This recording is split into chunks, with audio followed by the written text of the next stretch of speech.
Lorsque Monica a rendu visite à son nouveau patient, elle a été choquée de voir ses mains trembler. Il ne pouvait tenir quoi que ce soit sans l'aide de quelqu'un. Un jour, elle décida de faire une expérience avec lui et installa secrètement un piano dans sa chambre. Quelques instants plus tard, Monica s'est figée en entendant une musique mélodieuse provenant de sa chambre. Monica a grandi sous la garde de ses grands-parents, qui lui ont manqué après leur décès. Après avoir obtenu son diplôme, l'adolescente a rejoint une organisation d'aide aux personnes dépendantes parce qu'elle ne voulait pas se sentir seule. Au cours de son service, Monica a rencontré plusieurs personnes âgées dans le besoin.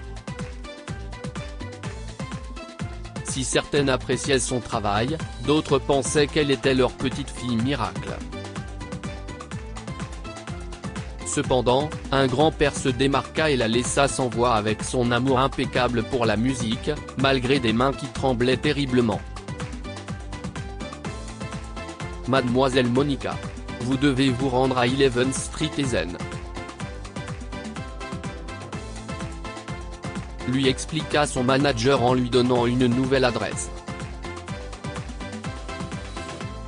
Si est-il que Monica doit être servie tout au long du mois. Monica était ravie car elle aimait s'occuper des personnes âgées, en particulier celles qui étaient malades et incapables de faire les choses de manière autonome. Elle s'occupait du ménage, des tâches ménagères, des courses et promenait même leurs chiens. En tant que personne bavarde, Monica aimait que ses patients l'écoutent se vanter des belles choses qu'elle avait entendues et vues dans sa vie.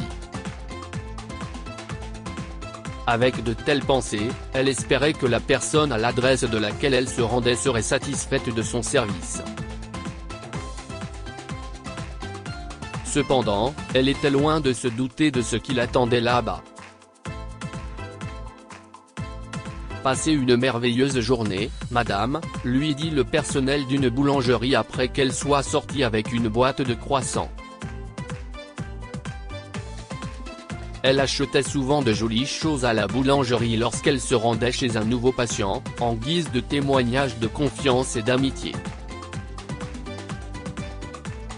Quelques instants plus tard, Monica est arrivée à destination.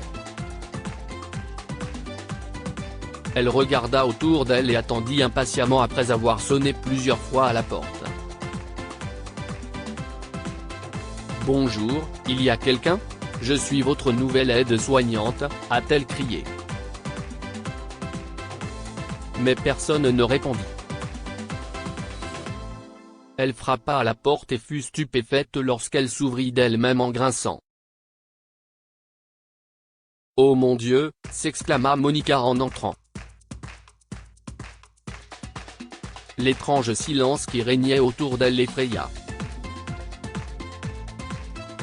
Elle continua à marcher et chercha la personne qui avait besoin d'aide.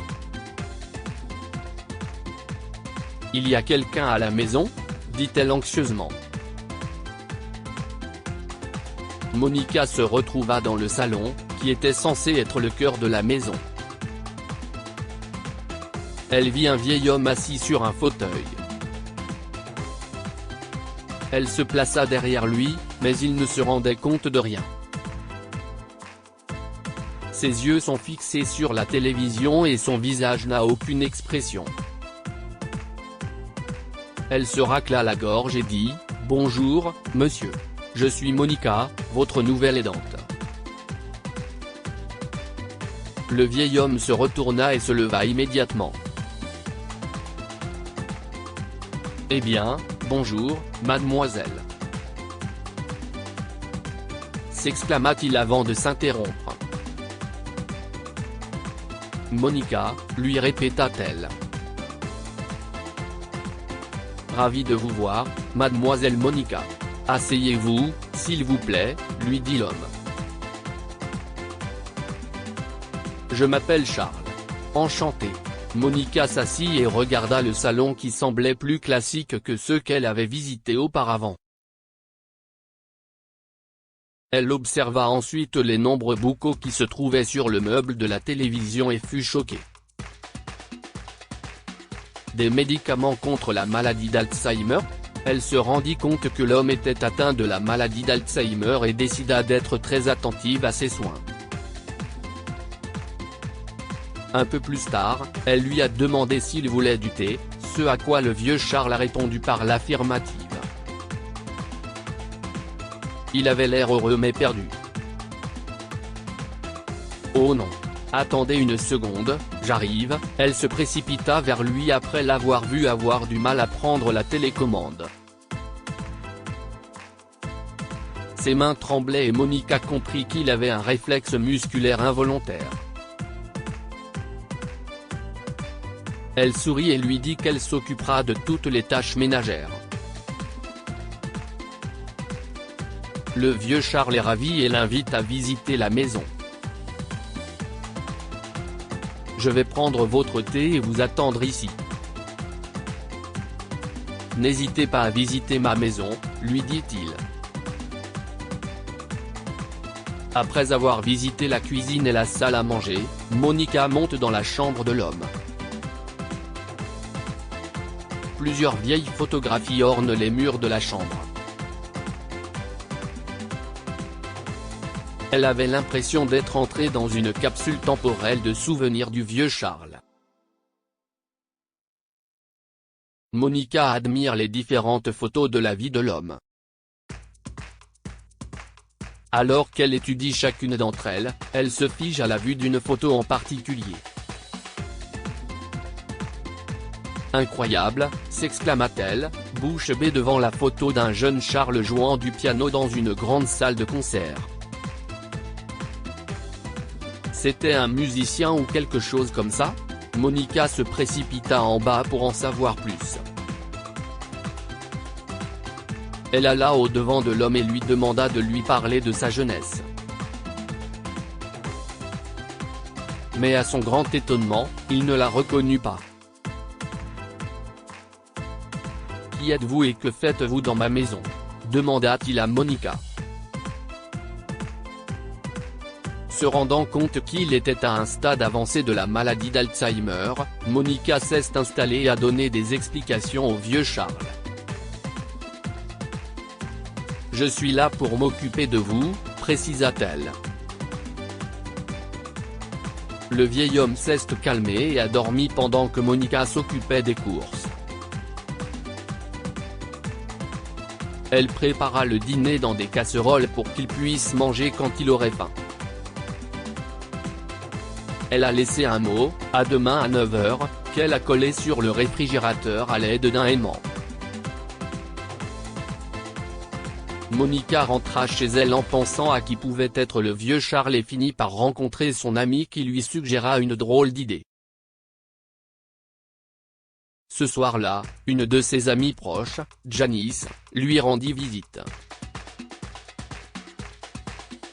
Monica lui a raconté la passion musicale du vieil homme pendant sa jeunesse et comment il avait du mal à tenir le coup aujourd'hui. Après avoir écouté l'histoire, Janice a suggéré quelque chose, mais Monica doutait que cela fonctionne. Si nous faisions une expérience de mémoire musculaire sur lui, s'exclama Janice. Monica connaissait le concept mais doutait de son impact sur le vieux Charles en raison de son manque de mémoire. Les deux femmes décident néanmoins de tenter l'expérience. Le lendemain, Monica est retournée au travail et, un peu plus tard, Janice est passée avec deux porteurs transportant un piano. À l'intérieur. Attention, s'il vous plaît, a dit Janice aux deux hommes après les avoir conduits à la chambre de Charles. Comme Charles était dans le jardin, il était plus facile pour eux de faire entrer le piano dans sa chambre à son insu. Voilà qui devrait faire l'affaire, a dit Janice à Monica. Attendez de voir s'il réagit au piano. Tenez-moi au courant dans la soirée. Monica accepta et les deux femmes se sont quittées.